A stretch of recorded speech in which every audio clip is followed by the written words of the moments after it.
The artist's journey for when you reach the fork in the road. This video is more of a rant. It's not a script. I'm just talking about my observations and what I've learned.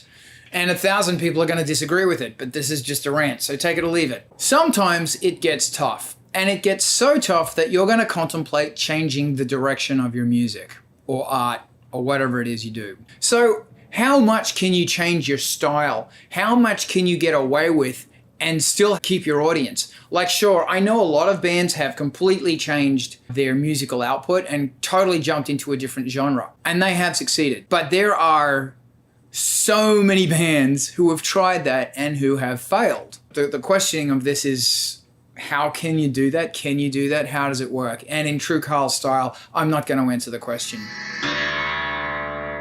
I like to think of it like your band is a restaurant and you serve a particular kind of food. So the food that you serve is vegan. Because it's all organic, bought from local suppliers, it's expensive. And because it's vegan, you've even narrowed the market even more. But you got a problem, and that is in your restaurant, there's not a lot of tables, full. So you say, okay, well, the costs are really high right now, so I'm going to drop the costs. I'm going to start getting my produce from somewhere else. And I'm just going to start adding things to the menu. Bear with me, this has got a point. Next thing you know, more people are in your restaurant, but you're still not making ends meet.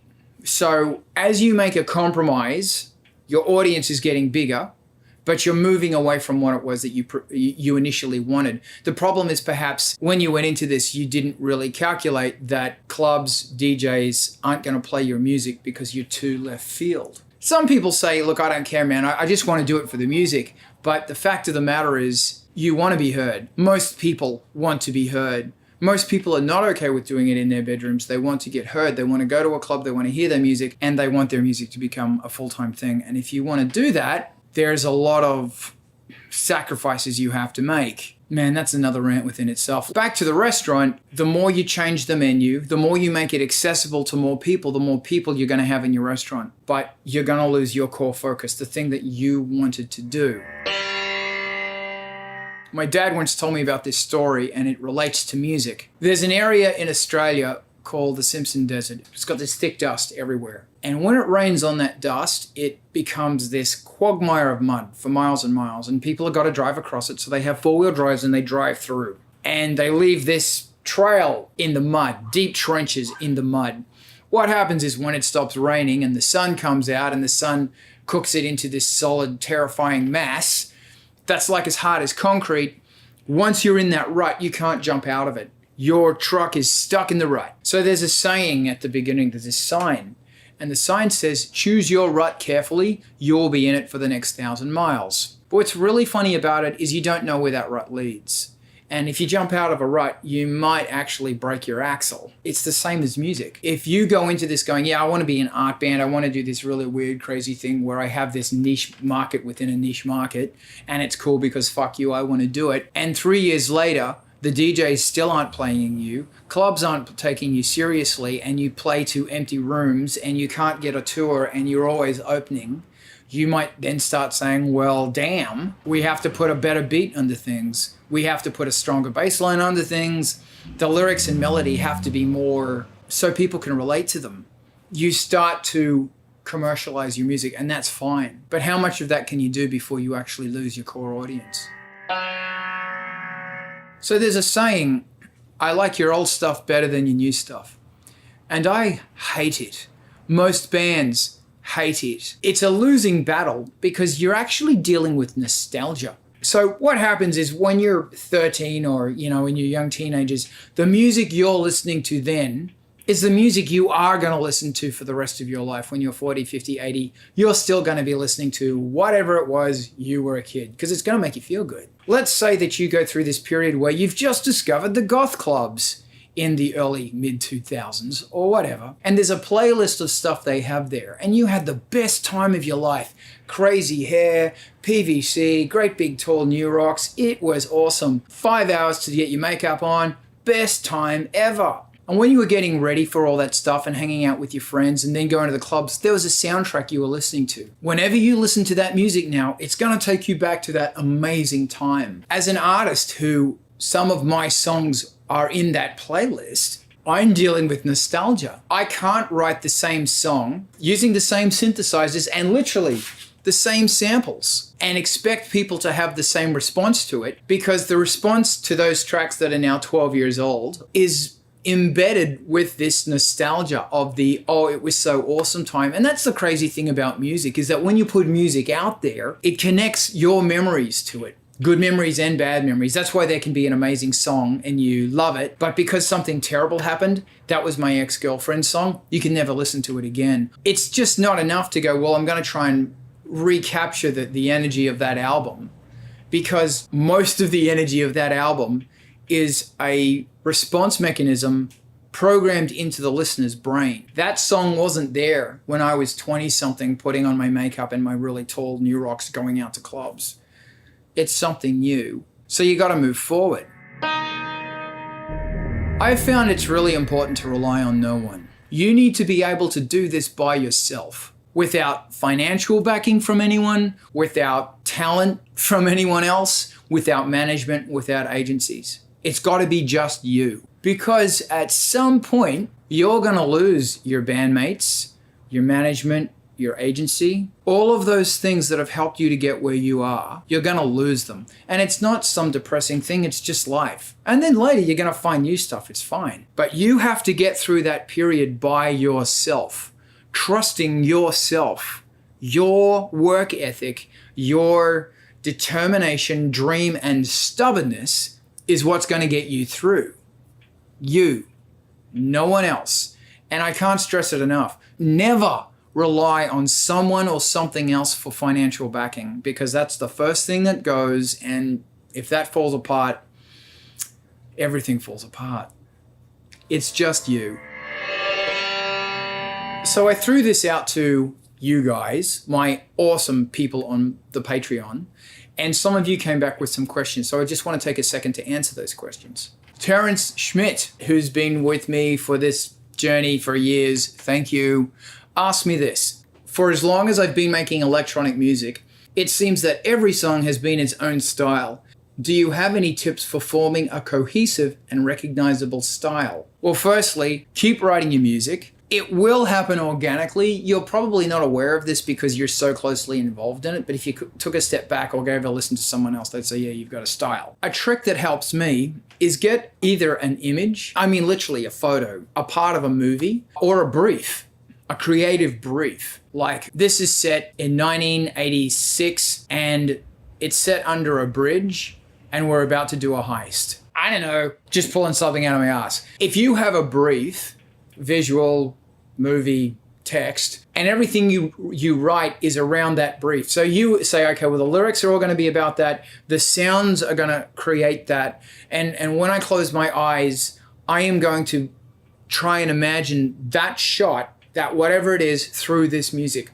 That's coherency. In a recent Patreon, I talked about writing music with the idea of it being an alien's armor. So you design the alien's skin, the alien's armor, the alien's weaponry, all of that fun stuff. And if you do that, you get a really nice grasp of music, you know, of the visualization of what this music could be. So that's one song. Next, design the rest of its squad. Design their spaceships, and do all of this in your mind so that the music relates to these things. And when you go, how the hell do I do that? That's why you have an imagination. There's no rules to imagination. This is the fun part where you get to compose stuff. Think of a core thing and let it grow from that core thought. Matthew Shiori asks, how do I start the journey? You have to set aside time for making your music. You have to be disciplined. I have a Blitvert on church and creative process management. They're on YouTube. Watch them. They will help. Making music is really hard. I can't stress that enough. It's really hard because it's not just the exhaustion of making it. It's the, wow, this track sucks. I hate myself and I hate everything I do. It's all crap. I want to give up. Working through that's real hard, but you've got to work through it because that only exists in your head. So don't worry about it. And that is an energy that you have to put to good use. You have to be comfortable with what you create. You have to be comfortable knowing that your sound is not going to sound the way you think it's going to sound. And you might not actually like it to start with. You're probably not going to like it because it doesn't sound like the way you want. You want to sound like this other artist. It sounds nothing like this other artist. It sounds new. Someone somewhere is going to love it, just like your voice. You know, you don't like your voice, you don't like your music. You just have to get through that. And when you get through that, you're going to find your sound. You have to persist. Planet Damage asks, if you have tracks in different genres, what is the best practice to separate them into side projects or different mock years? Diversity is a really strong ally. I think it's important when you're making an album to have, you start at the tempos at 100 and you go all the way through to 180. There's a lot of pressure these days to have tracks that are 120 to 140 because that's where the dance beats are. That's where people dance to it. If it's above that or below that, they can't dance to it. But they can still listen to it and they can still add it to their playlists and they still love watching the videos. Like I said, diversity is an ally, but you've got to decide on where does it become too much. Regarding side projects, setting up, building, promoting, and growing a band is a massive task. Side projects also need the same amount of marketing and promotion to make them happen. But how much time and energy are you willing to spend on promoting and marketing as opposed to making your music? See, a way around this is you can decide on what range is safe for your band to fit within. And those that are outside that genre or outside that marketing plan, you just produce them so they fit in there.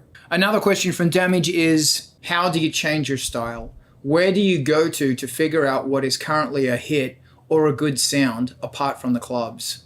A good, strong song is a good, strong song, regardless of what genre it is, regardless of what year it was done in, or synthesizers or guitars or how it was recorded. A good song is a good song. A good song has a good melody, good lyrics, good bass line, good chordal ideas, good arrangement, and a good beat. It's something that people want to embrace and want to have fun with. So if you've got these points covered, good lyrics, good melody, good bass, good chords, good arrangement, good beat, you've got a good song. As far as producing it to fit within a certain genre, DJs are very, very picky. And I could easily go on about how narrow-minded goth industrial DJs are, but compared to other genres, they are very open-minded. Like, they will play stuff that's way outside the very thin bandwidth that most DJs will play. They're very open-minded.